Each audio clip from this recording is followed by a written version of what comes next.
Hey guys, so I know October and the Halloween season is over, but I thought why not do some scary stories anyway. And no, my face is not orange. It's looking like it's orange on the camera to me. I think it's just like the way the light is shining off of the blinds. And real quick, we have some workers working on the house next door, so I apologize if you hear any of that. I tried to film this real quick while they're not making any noise, so of course I'm going to be reading from my phone, and I got all this information from Esquire.com, and this article was written by Matt Miller. So I always try to give credit where credit is due. But we're going to go ahead and get started on the first one, which is the death of Elisa Lam. I'm pretty sure everyone has heard about this story by now. It went viral all over YouTube for a while there, but for those of you who don't know, I'm going to inform you. So Elisa Lam was last seen on January 31st of 2013 in the lobby of the Cecile Hotel in downtown LA. She was vacationing through the West Coast, documenting the trip on her blog and checking in with her parents every day. But on January 31st, those calls stopped, Lam had vanished, and soon the police were involved and her parents arrived to help with the search. They had nothing, and that February, LAPD released elevator surveillance footage of Lam before her disappearance. If I can't link the video to this surveillance camera down in the description box, if you just type in Elisa Lam's death or elevator surveillance, it's all over YouTube. You should be able to find it very easily. So the footage shows Lam behaving strangely in the elevator, appearing to talk to invisible people, peering around the elevator door, crouching in the corner, and opening and closing the door. But what exactly is going on in this video raises more questions than answers. Theories range from psychotic episodes to demonic possession to unknown assailants just out of the camera's view.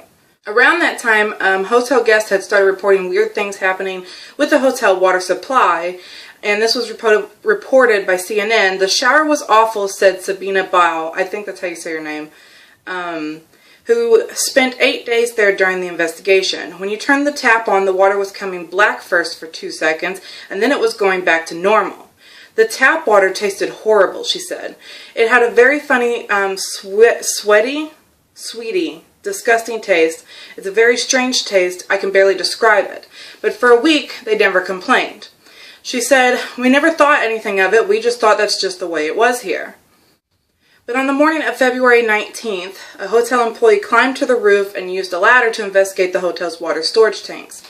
That's where authorities found the decomposing, naked body of Lam, whose personal items were found nearby. After an autopsy, her death was labeled accidental.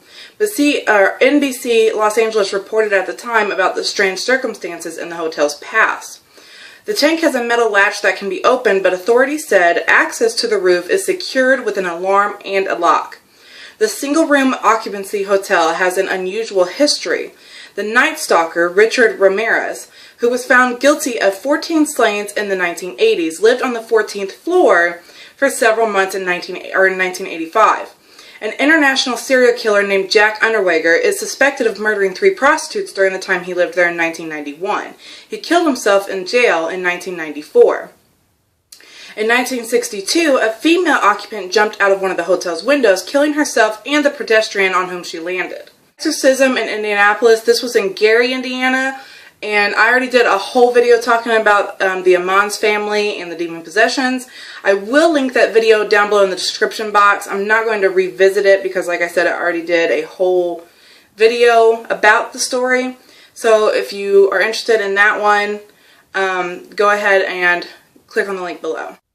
Moving on to the Utah murder-suicide. In September of 2014, a Utah teen returned to his home to find his parents had 3 siblings dead. In a notebook, a to-do list had been scribbled on the pages. The list looked as if the parents were getting ready to go on vacation. Items such as feed the pets and find someone to watch after the house were written. The Salt Lake Tribune reported it appeared to be a murder-suicide, but there was no suicide note.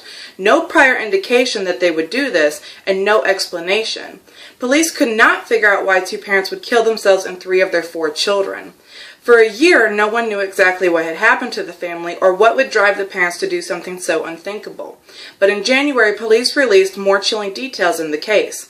According to accounts from family members and investigation by police, The parents were driven by a belief that the apocalypse was coming and an obsession with a convicted killer, as the Washington Post reported. Friends and family told police that the parents were worried about the evil in the world and wanted to escape a pending apocalypse, but most assumed they just wanted to move somewhere off the grid. Investigators also found letters written by Christy Strack to one of the state's most infamous convicted killers, Dan LaFerretti, I think that's how you pronounce his last name, who was convicted in the 1984 fatal stabbing of his sister-in-law and her 1-year-old daughter. According to trial testimony, he killed the victims at the order of his brother Ron, who claimed to have a revelation from God. The story became a book called Under the Banner of Heaven, but police said that Christy became friends with Dan and that she and her husband even visited him in prison. The Phone Stalker. In 2007, ABC News documented a series of cell phone calls to families and with terrifying specific death threats. The unidentified callers knew exactly what families were doing and what they were wearing.